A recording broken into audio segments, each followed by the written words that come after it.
கடைகளில் 1500 2000 விற்கக்கூடிய healthy energetic பார் வீட்லேயே நீங்கள் செய்யணுமா, ஹெல்த்தியாக அதுவும் காஸ்ட் எஃபெக்டிவாக செய்யணுமா, அப்போ இந்த வீடியோ உங்களுக்கு தான். Hi everyone, welcome to my channel. Myself Jayapriya. இன்னும் நம்ம சேனலை நீங்கள் சப்ஸ்கிரைப் பண்ணால் கண்டிப்பாக சப்ஸ்கிரைப் பண்ணிக்கோங்க, லைக் பண்ணுங்கள், உங்கள் ஃப்ரெண்ட்ஸுக்கு ஷேர் பண்ணுங்கள். இந்த ஃப்ரூட் அண்ட் ஹெல்த்தி பார் பண்ணுறதுக்கு உங்களுக்கு என்னெல்லாம் ட்ரை ஃப்ரூட்ஸ் பிடிக்குமோ, என்னெல்லாம் நட்ஸ் பிடிக்குமோ எல்லாமே எடுத்து வச்சுக்கோங்க. நான் இன்றைக்கி பாதாம், முந்திரி, கருப்பு திராட்சை, ஆரஞ்சு கலர் திராட்சை, சன்ஃப்ளவர் சீட், அப்புறம் குக்கும்பர் சீட், அப்புறம் செரீஸ், மிக்ஸ்டு ட்ரை ஃப்ரூட்ஸ், அதெல்லாம் பாதாம் பிஷின், ரோஸ் பெட்டல்ஸ் ட்ரை பண்ணது, ஜியா சீட், அப்புறம் கசகசா, அது கொஞ்சம் நல்லா ஸ்ட்ரென்தன் ஆகிறதுக்கு, ஸ்கின்னும் ஹேர் நல்லாயிருக்கும், அதனால் அதை ஆட் பண்ணியிருக்கேன். கூடவே டேட்ஸ். ஸோ இதுதான் நம்ம இதை வச்சு தான் நம்ம எப்படி ஹெல்த்தியாக எனர்ஜெட்டிக்காக பார் செய்ய போகிறோங்கிறது பார்க்கலாம். இந்த ஹெல்தி ட்ரை ஃப்ரூட் பார் பார்த்திங்கன்னா ஒரு கம்ப்ளீட் நியூட்ரிஷன் ஸ்நாக்ஸ்னே சொல்லலாங்க. ஏன்னா டேட்ஸு, ஜியா சீடு, பாப்பி சீடு, இந்த மாதிரி எல்லாமே இன்க்ரீடியன்ஸுமே உங்களுக்கு இன்ஸ்டண்ட்டாக எனர்ஜி கொடுக்கக்கூடிய ஒன்று.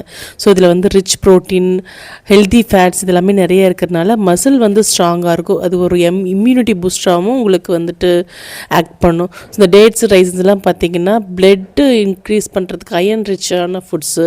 ஜியா சீட் பார்த்திங்கன்னா ஸ்கின்னுக்கும் ஹேருக்கும் ரொம்பவே ஒரு ஊட்டச்சத்து கொடுக்கக்கூடியது. பாதாம் பிசினெல்லாம் நம்ம உடம்பை நல்லா கூலிங்காக வச்சுக்கிறதுக்கும் ஒரு இம்யூனிட்டி பூஸ்டராகவே இதை ஆக்ட் பண்ணும். போன் ஸ்ட்ரென்த்துக்காகவும் இதெல்லாம் நம்ம யூஸ் பண்ணுறோம். ஸோ கிட்ஸ்லேருந்து அடல்ட் வரைக்கும் எல்லாமே ஒரு நாளைக்கு ஒரு பார் சாப்பிட்டிங்கனாலே நமக்கு நல்லா ஹெல்த்தியாக இருக்கலாம். இது எந்த ஒரு ஆடட் சுகரும் கிடையாது, ப்ரிசர்வேட்டிவ் கிடையாது.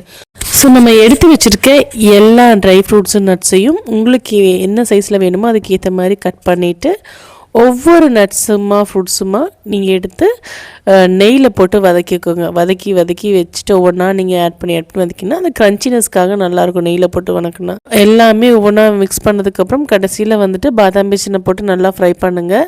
ஸோ இது கொஞ்சம் நல்லா பொறுப்புன்னு வந்துடும். நீங்கள் ஃப்ரை பண்ணவே பார்த்திங்கன்னா நெய் விட்டு பொறுப்புறம் வந்துடும். இதை நீங்கள் முடிஞ்சளவு மிக்சியில் இல்லைன்னா ஹேண்ட் பிளெண்டர் இருந்துச்சு அப்படின்னா நீங்கள் அதை நல்லா பொடியாக்கி வச்சுக்கோங்க. பேரிச்சி மிளகையும் நல்லா ஃப்ரை பண்ணி கிரைண்ட் பண்ணி வச்சுக்கோங்க. கிரைண்ட் பண்ணதுக்கப்புறம் எல்லாமே மிக்ஸ் பண்ணிவிட்டு உங்களுக்கு தேவையான ட்ரே எடுத்துக்கோங்க. அந்த ட்ரேயில் நல்லா போட்டு அமுத்தி அதை செட் பண்ணி வச்சுக்கோங்க. செட் பண்ணுறதுக்கு நல்லா டைட்டாக நீங்கள் அமுத்தி வச்சுருக்கணும். அதுக்கப்புறம் ஒரு 2 hours கழித்து உங்களுக்கு என்ன மாதிரி ஷேப்பில் வேணுமோ அதை மாதிரி கட் பண்ணி எடுத்து வச்சு டெய்லியுமே குழந்தைங்களுக்குலேருந்து பெரியவங்க வரைக்கும் ஒரு பாராக நீங்கள் சாப்பிட்டீங்க அப்படின்னா நல்ல ஒரு உங்களுக்கு ஹெல்த்தியாக எனர்ஜியாக ஃபீல் பண்ணுவீங்க. கண்டிப்பாக ட்ரை பண்ணி பாருங்கள்.